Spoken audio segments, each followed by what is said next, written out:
Hey guys, welcome back to Seller Sessions. Today I'm joined by Jason Landro. Hey Jason, how you doing? I'm doing well. Thanks for having me, Danny. Excellent. So today, Jason, we're going to be talking about, that people will know a chunk of this stuff, but it's good to revisit it to make sure that there's some clarity here. But it's dealing with if you've got multiple brands from a single account, etc., etc. We'll go into other stuff later, but it's nice to get the refresher done and some of the more intricate details as well, and the pros and cons of this and the benefits of having multiple accounts. Yeah. So, do you want to Um, give the audience a bit background on yourself, who you are, yeah. etc.? So I started out, I'm actually a lawyer by training, education, experience. And 4.5 years ago, I started selling products online on Amazon with a friend from law school and his brother. And we started then helping other companies do what we were doing, selling online, which morphed into our agency. We've since sold off all the brands that we had. Now we primarily we have a full service Amazon agency, and we work with established brands.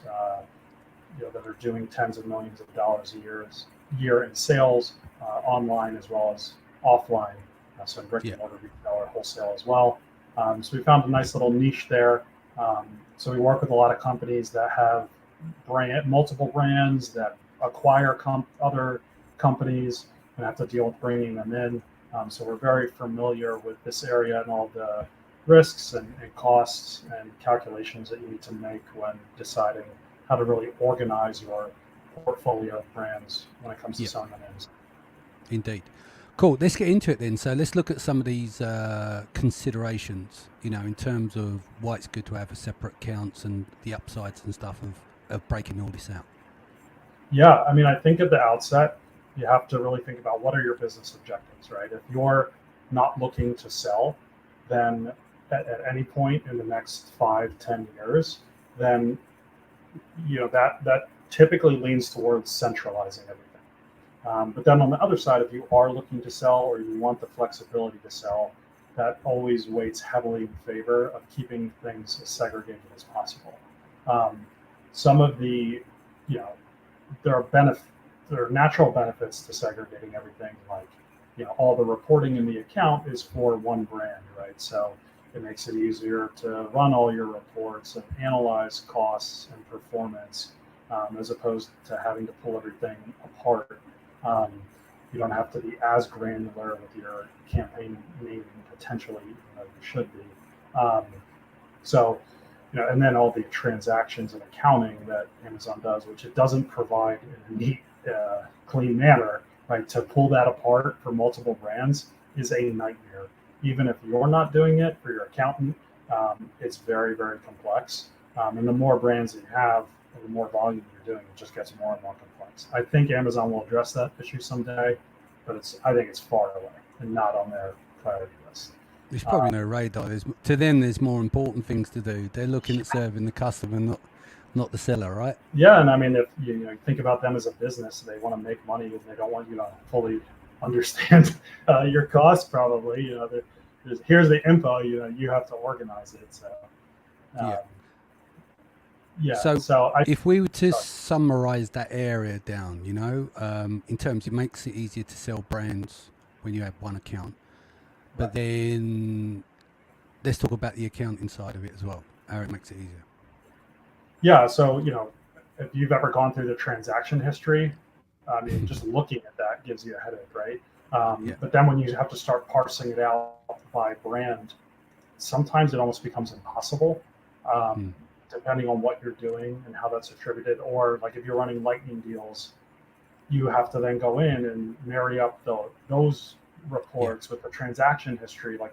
It can really start to compound your operational costs.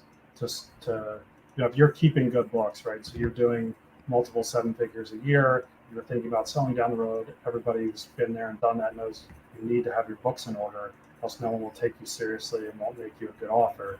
Um, so the extra time and effort that goes into that, Yeah. is significant as you start to add on more and more brands and do more volume. Yeah. Indeed. Cool. Next part. Yeah, another major consideration with the shift in the way that Amazon has managed, for lack of a better way to describe it, their FBA inventory allotment, which is now at the account level.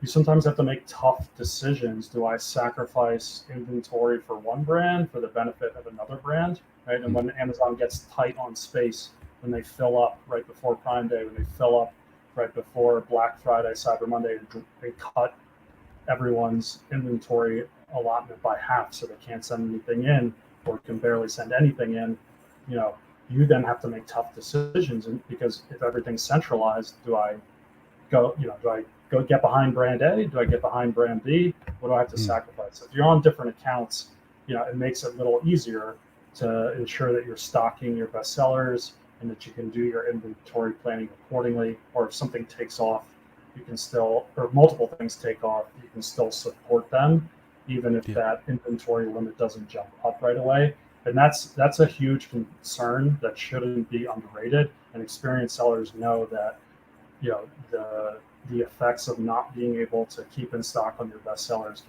can be debilitating. Yeah, indeed. Go on, sorry. Yeah, and I think that, it also makes that process easier to manage. It's not just the hard choices, it's the forecasting, and it just, it makes it a little more predictable, even though Amazon can be unpredictable at high volume times. Yeah, and also there's a fail safe there as well, like as a backup. So, as you said, like because of suspending accounts, etc. Yeah, and if you're looking, yeah, that's true. That's a great point. It's a suspended account. You still have the other account to use as a backup. And also, if you do go to sell, and there's a stock out period when you have multiple brands in one account, and you're willing to take it and transition it, which is a pain in the butt.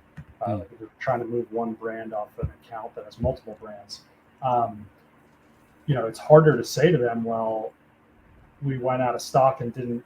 It's harder to justify. Oh, we went out of stock and chose to stock up brand A instead of brand B because we only had, X amount of space, and they're looking to buy brand B. Obviously, well, it's like, they're just going to be like, well, your sales were down during that period. There's not going to be an offset or an add back for that, even though you could have sold that inventory. Whereas if it's on its own account, you can't get inventory, and you may be able to negotiate due to Amazon. That is, then you may be able to negotiate some type of an add back. Yeah, and the next point, I think you're going to be covering here is to cover. Brands are not always going to be at the same stage. You don't start the same brands at the same time and they move at the same pace. So you're going to need different resources and stuff, aren't you? Yeah, and so I think a lot of experienced sellers realize the more that your sales scale up, the more you have to make a resource investment. And really, that's the case for any business, right? What a business needs when it's doing $50,000 a month in revenue is very different than when it's doing $1 million, no matter the vertical.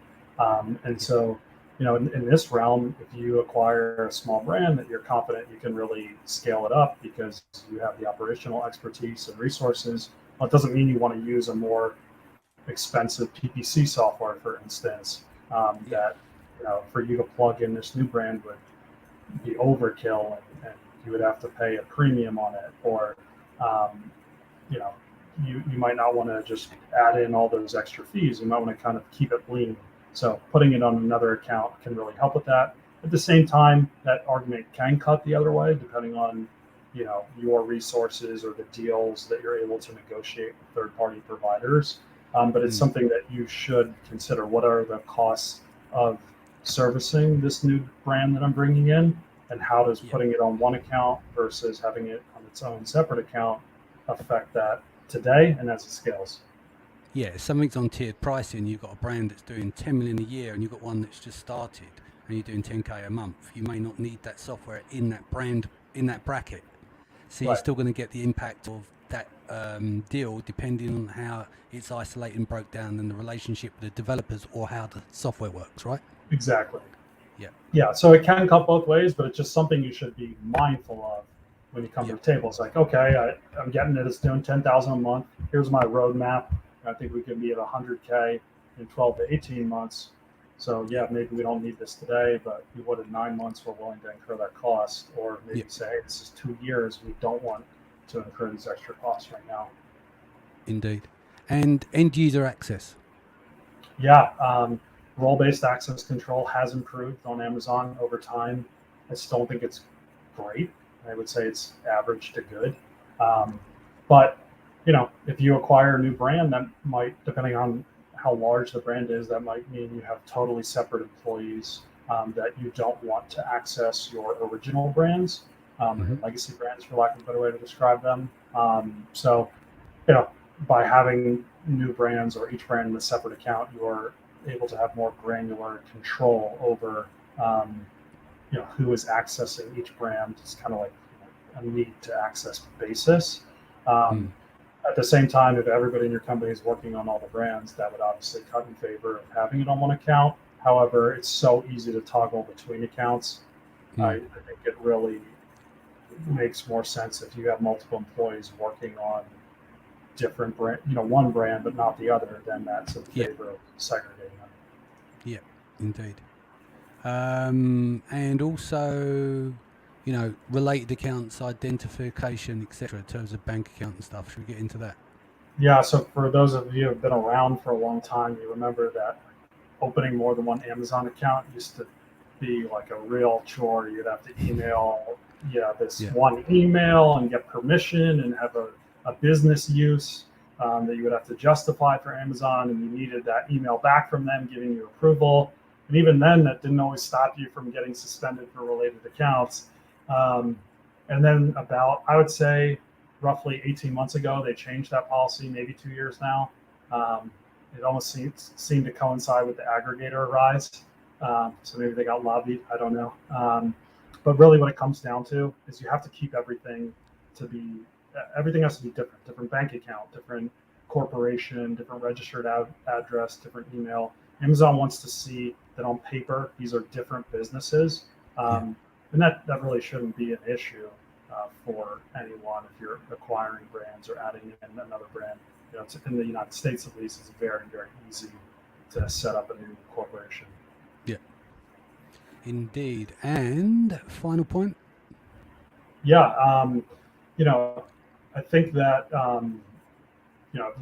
you really aren't, again, I just want to reiterate, if you're not planning to sell for a long time, separating the brands on multiple accounts isn't necessary. So that means maybe you're a more established company, you regularly or semi-regularly roll up companies, then I think it's fine. Put everything on one account, unless you feel like the accounting is a nightmare. But then again, if you're more established, you should have processes and systems in place to parse out and marry up the data. And where we see this the most is PE groups that are rolling up multiple businesses. They end up putting different segments of the business or related businesses together, which can make a lot of sense, especially on the vendor side, where you're getting more support and you have a more direct lane to negotiate with Amazon, so that if you roll up this small brand, you put it into your vendor account, and then you can go to your vendor manager if it's in the same category and say, hey, look, we've got this too. Start placing POs, which is a really great way to get legs for smaller brands that you've acquired. So it's just, again, I would approach it as a decision tree and make sure that you're kind of thinking through all the things that we've talked about today. Yeah. So top down, some bullet points. Give me some takeaways. Yeah. So the takeaway is, really, what is the reason? What is the medium to long-term goal in acquiring this brand? Obviously, want to grow it, but am I trying to sell it or not? And then, if you are trying to sell it eventually, that leans heavily in favor of segregating it and keeping it on its own account. Or if you're, starting it from scratch, same thing. If you aren't planning on selling, in the next 5 years or so, then you have to evaluate what are the operational efficiencies of keeping it together versus keeping it separate, and what are the costs of keeping it together versus keeping it separate. And then if you choose to keep it separate, just making sure that you're doing it the right way whether that's setting up the account or transferring the account, and ensuring that all your accounts have different kind of like core organizing info. Yeah, sounds good. Thank you for joining us today, Jason. What's the best way that people can reach you? Yeah, the best way to reach me is via LinkedIn or through our website, which is thinknectar.com. Like think about it, thinknectar.com. Yeah, and I appreciate you having me on. You're more than welcome. Guys, thank you for joining us today. I'll be back here next week. So will Isabella. And of course, Sharon. Take care of yourself and your family. Much love. And I'll see you again soon. Take care.